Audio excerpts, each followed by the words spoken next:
Good morning, and welcome back to Good Samaritan Facebook Live. My name is Dr. Scott Stine. I'm a family physician here in Vincennes, Indiana, and Chief Medical Officer of Good Samaritan Physician Network. I've been joined by Adam Thacker this morning, who's our Chief Operating Officer of Good Samaritan Hospital.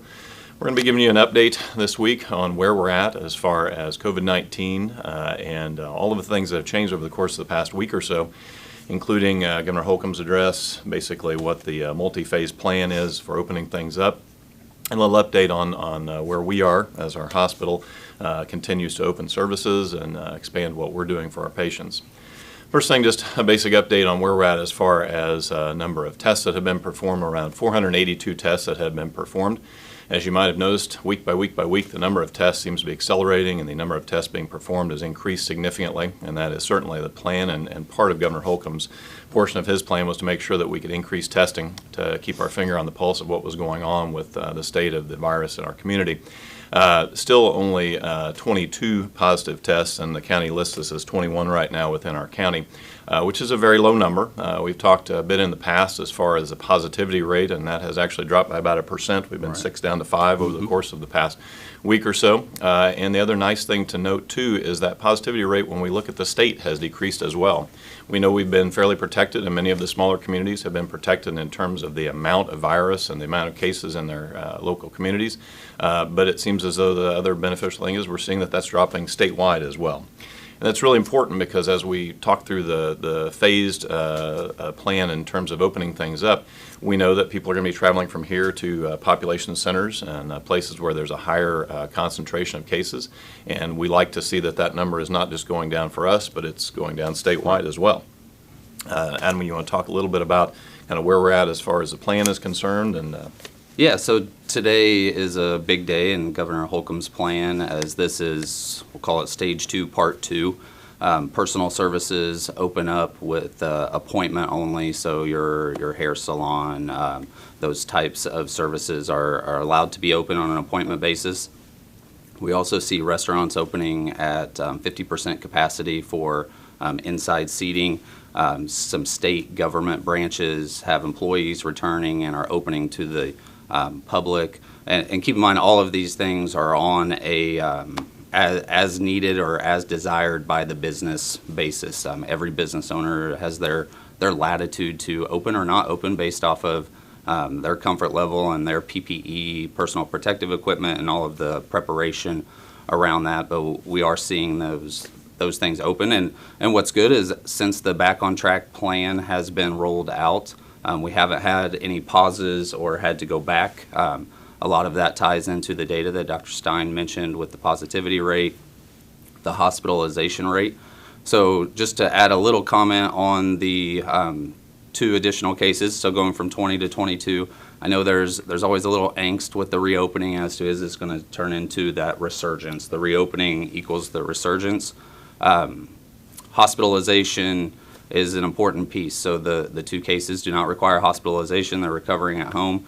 And then another very important piece is 20 of the 22 cases are considered recovered by our own definition of recovered, meaning that they have met their isolation criteria, are asymptomatic, so they're not exhibiting fever or cough or any of the symptoms that are staples of COVID-19 and are back in the community. So when we look at it and say 22 cases, it's really 2 cases that we're talking about that are potentially active cases. And one of the important things to think about, too, is as we're reopening, one of the things that we've changed in our facility is universal masking now. And this goes along with the plan as more of us go out in the community, more people are expanding where they're going and where they're traveling. And as you said, many services are opening up today that weren't open over the past 7 to 8 weeks or so. So in our facility, all of us are wearing masks now, except when we're giving presentations, Correct. Obviously. But throughout the hallways, as we're passing by people, every place basically, but in our personal offices, we'll be wearing masks. We encourage people to do the same thing in their own facilities. And if you look through Governor Holcomb's plan, it also institutes that that universal masking is in place as people then expand. Some of it's required. Yeah. And as Adam said, one of the things is no businesses are being required to open. This is something that's personally up to the business owner, but many people are ready to go out and get their services back in order. But it's important to make sure that you check on the website to look as what those requirements are, and then adapt your particular facility to what those requirements are, as far as no more than 50% of what your normal capacity would be, making sure that social distancing is possible. So the bigger your facility, the more potential capacity you have, and the smaller facility, you have to kind of adapt to that. Right. Make sure people understand that.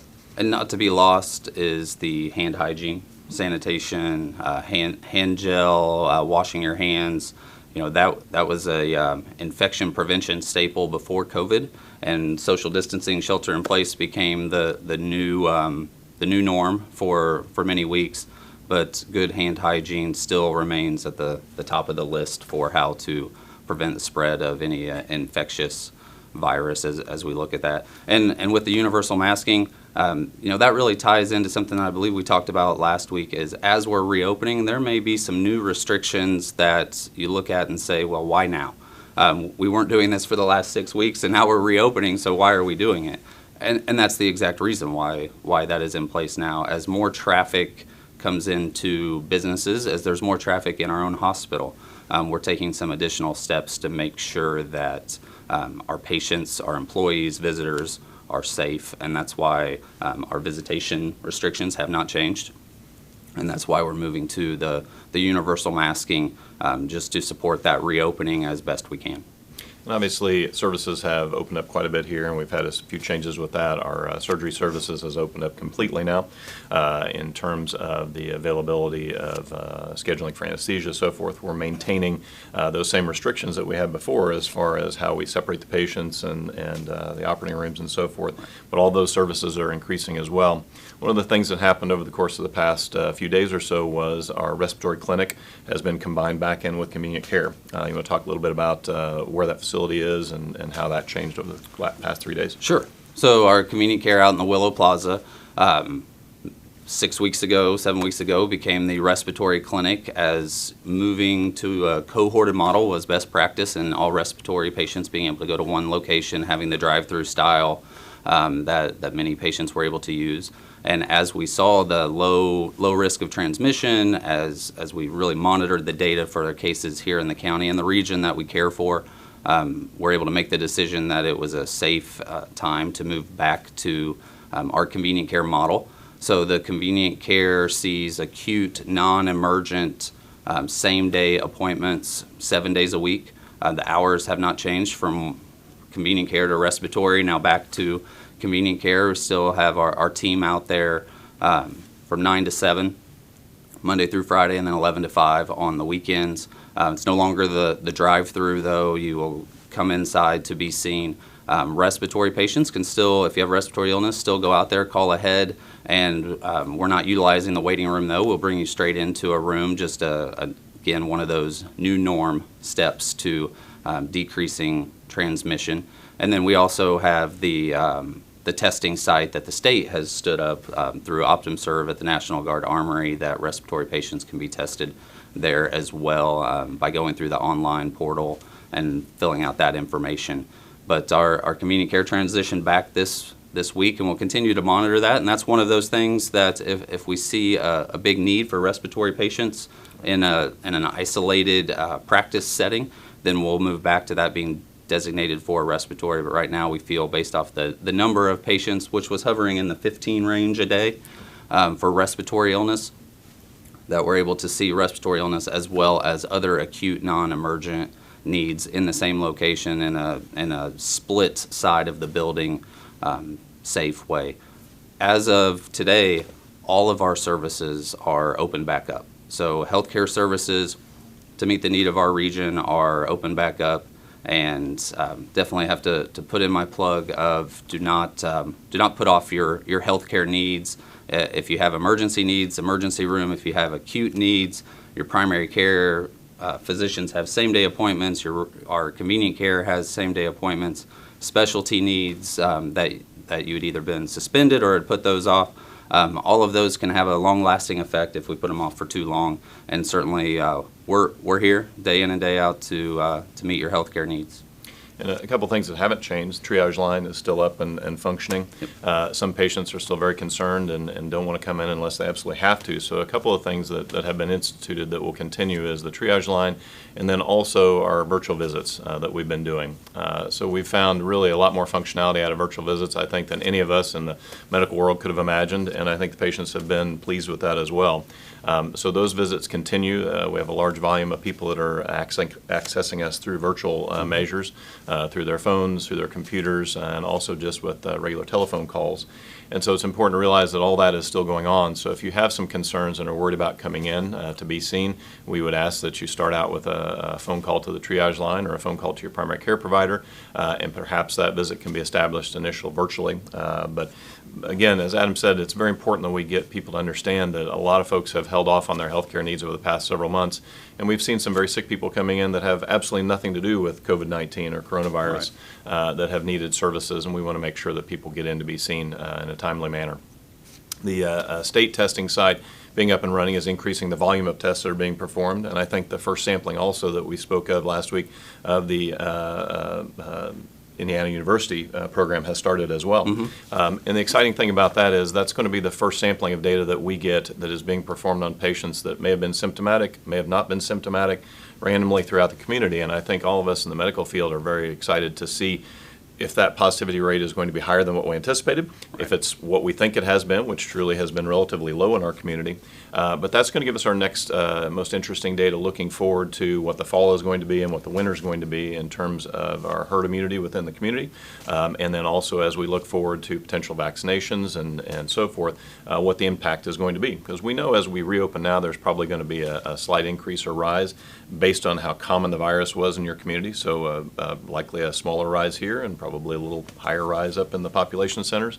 But I think all of us are excited to see what that data is going to be coming from the random testing throughout the state. Right. And I believe they announced Friday 4,600 and change patients had been tested through that study for asymptomatic testing, and the point of care finger stick for blood testing for antibody testing. So that'll be interesting data that I believe is going to be shared this week as preliminary, and then certainly it will continue to evolve. As we reopen, again, that hospitalization piece, so 65 and older, underlying heart disease, lung disease, diabetes, any illness that can weaken your immune system, or you're on potentially immune modulating drugs that may change your immune system. Certainly the restrictions on social distancing and shelter in place should be of a higher sensitivity to you as individuals. Reach out to your peers in the community that are getting out, to ask them to make runs for you to the grocery store and those types of things if they can, because as we reopen that resurgence, we hope that we do see those additional cases are just like the two that we've seen. Don't require hospitalization, don't require a lot of resources, are just recovering at home, and getting better, and that's the type of cases we want to see if there are going to be some. As Adam stated, one of the important things is to check on those people around you, not just family members, but neighbors and friends and folks that may have been isolated all during this time, to see if they have needs. Because there are a lot of people really, as we spoke about last week, some people are eager to get out and ready to go right now. And there is a lot of trepidation in the other portion of the population that they are very worried about getting out.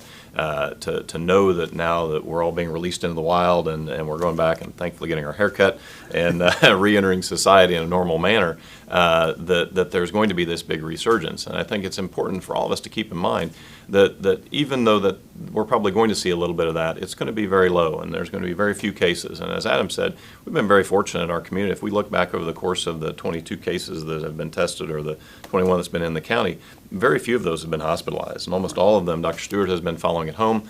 They've recovered on their own with minimal intervention and basically just observation. And now nearly all of them have been returned back as recovered into the community. So those strict guidelines that have been followed early on really have paid dividends now. But it's important to help people realize that not everybody is eager to get out. Not everybody is eager to re-enter society and go out. There's a lot of people that are worried about that. Over the course of the past week or so, we had Nurses Week, so thanks to all of our nurses that have helped us throughout this whole crisis. They truly are the frontline workers, and also to all the mothers who celebrated Mother's Day yesterday. We thank all of you as well. Because we're all eager as each holiday rolls around, more and more of us want to get out and do more things. So it's important to realize as this all happens that we are being cautious, we continue to use our universal precautions and go from there. Did you have any questions for us from folks online? Okay. There are a few. So someone asked with some of the farming that's being done in the area and migrant workers coming in, is there a concern with that? Yeah, that is an influx of a population that has not been local to us. It's important to realize that steps were put in place several weeks ago anticipating that influx of new population into our community in terms of restricting them and quarantining them once they are on site to make sure that they are not coming in and then immediately coming out into the community. Dr. Stewart has been monitoring that and working with the migrant workers associations to make sure that that is the case. And so once they were here, I think it was for 14 days, Right. and have a standard quarantine process, then they will be re-entering the community just as if a recovered patient would be for that manner. So we feel comfortable with the fact that now that those workers have come into our community, they are absorbed into our society just like everyone else, and the risk is very minimal.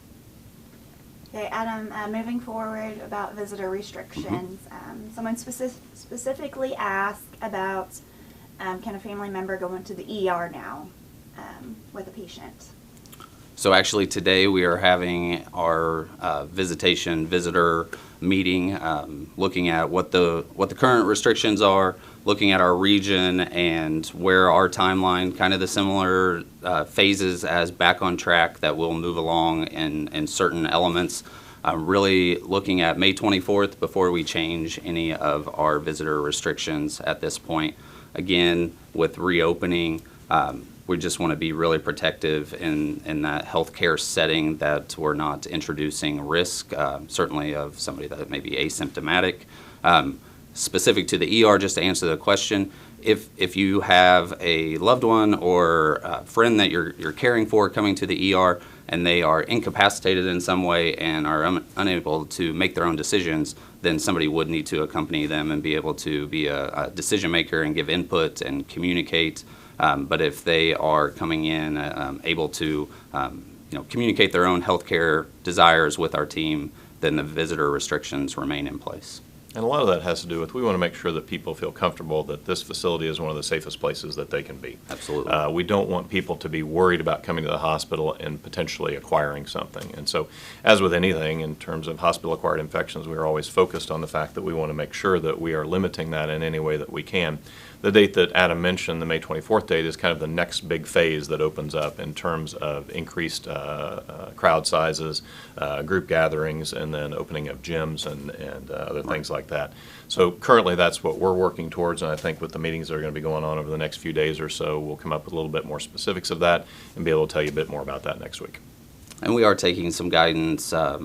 We have a patient safety coalition for the District 10 region, which is Evansville to Terre Haute, over to Jasper. All of those hospitals work in conjunction with things such as visitor restriction, and regionally we're moving at the same pace for each of the healthcare systems in our region. So as we evaluate that, I do want to clarify that May 24th is the soonest we would relax some visitor restrictions, but that will not mean removing them and going back to what it was pre-COVID. It will be a slow phased process based off what we see locally and regionally. And then someone asked, why are recoveries not being reported at the state level when that data is available at the county and local level? So the definition of recovery is the reason that it's not reported at the state level. A defined recovery, CDC and state, is that somebody has tested negative twice, 24 hours apart, for COVID-19. Testing resources are very important to maintain, and even though we have done an excellent job and are in a really good place with all of our resources, utilizing those tests for that purpose does not seem like the best potential use. And then I would also add that there's still a lot of unknowns. And what we know from some cases locally and some state and beyond is that some individuals test positive even months after having the virus because remnants of the virus are left, but they're not infectious. They're not in any way contagious, not sick. So using test as the definition of recovery is what the state does. We utilize recovery locally in what you're seeing reported as our local health department making the decision that they're no longer contagious, can return to the community in their work capacity and are no longer under isolation. And our local health department has been actually more vigilant and more strict about that than what the CDC guidelines are. And so we feel more comfortable with the manner in which we're handling that because we feel like it's basically a bit more aggressive.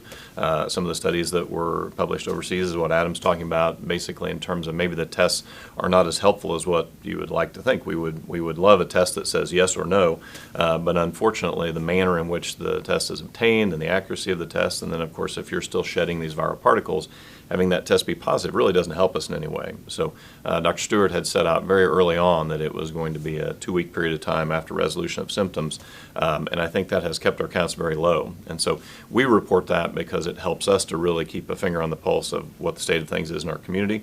And as Adam had said earlier, it's not just the number of cases, but the fact that all those cases have recovered, and we really only have one case now that's active. Right. Okay, that's all. All right. Well, thank you very much for being with us today. I think, Adam, one of the big things we wanted to thank people about was Hospital Week. Yeah, this week is National Hospital Week, so all of the healthcare workers out there, give them a big thank you for what they do. They've been on the front lines through all of this and coming to work every day and putting aside, personal fears of, an unknown challenge that we're fighting and come to work and take care of patients and put the community in front of themselves, and that's what they got into healthcare for and do every day. So to all healthcare workers, thank you for everything that you do. Yes, thank you all very much. We'll be with you again in a week.